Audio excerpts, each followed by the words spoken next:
Hai kawan, kenalin gue Sinepil, kawan tongkrongan ngobrolin perfilman. Kadang habis nonton film kayak ada yang aneh nih, susah dijelasin.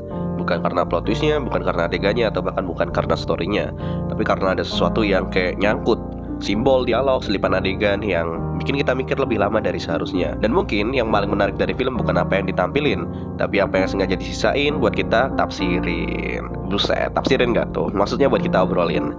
Makanya di sini kita nggak cuma ngobrolin film sebagai tontonan, tapi bolehlah sebagai diskusi tongkrongan. Kadang kritik, kadang teori, kadang cuma pertanyaan random tanpa jawaban pasti. Karena yang penting bukan nemuin jawaban atau sekedar nonton, tapi ngobrolin filmnya bisa jadi part yang seru.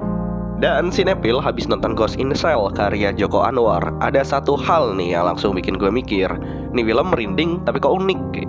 Nah, buat episode pertama ini, gas mulai dari sana. Wait, spoiler alert, nonton dulu baru bahas ya.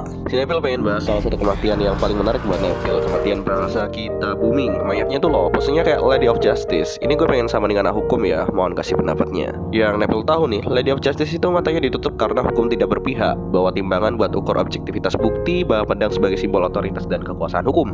Tapi di adegan ini, pedangnya bukan pedang, pedangnya malah duit. Dan justru dari pedang duit ini, mungkin kepalanya terpenggal. Menurut Nepil ini kayak sindiran bahwa keadilan dipenggal oleh duit. Hukum mati bukan karena kurang aturan, tapi karena nilai keadilannya bisa dibeli. Lalu ada data lain, Lady of Justice biasanya menginjak ular, simbol kemenangan keadilan atas kejahatan, korupsi, dan keburukan. Tapi di sini yang dijak justru kepala Prakarsa Kita Booming itu sendiri. Artinya jadi menarik, apakah ini sindiran bahwa Prakasa adalah ularnya, atau justru ini simbol bahwa sistem hukum di negara dalam film itu sudah rusak. Keadilan tidak lagi berdiri di atas kebenaran, tapi di atas manusia yang dikorbankan. Dan Prakarsa Kita Booming adalah salah satu korban dari sistem. Belum selesai nih, Nepil juga tertarik sama isi timbangan Lady of Justice yang biasanya melambangkan objektivitas bukti. Tapi di sini yang ada justru organ mata dan telinga yang dicabut. Mata dan telinga indera manusia.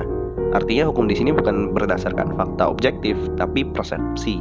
Apa yang dilihat, apa yang didengar, apa yang dibentuk oleh opini. Kalau Sinepil rangkum nih ya, jadi ada dua kemungkinan besar pesan adegan ini. Pertama, nyindir bahwa hukum sudah dipenggal oleh uang dan keadilan menjadi sesuatu yang subjektif. Atau kedua, uang memang sudah jadi senjata utama hukum itu sendiri dan sistem itu akhirnya runtuh terpenggal. Dan satu lagi nih, menurut kalian Prakasa ini sedang dihukum sebagai simbol kejahatan atau justru dia adalah korban dari sistem hukum yang sudah busuk dari awal? Tulis pendapat kalian di komentar, mari kita diskusiin di obrolan tongkrongan. Karena kadang film yang paling seram bukan yang banyak hantunya atau jump scare-nya, tapi yang terlalu dekat dengan kenyataan. Dan ingat, apapun filmnya, yang terpenting itu kita. See ya!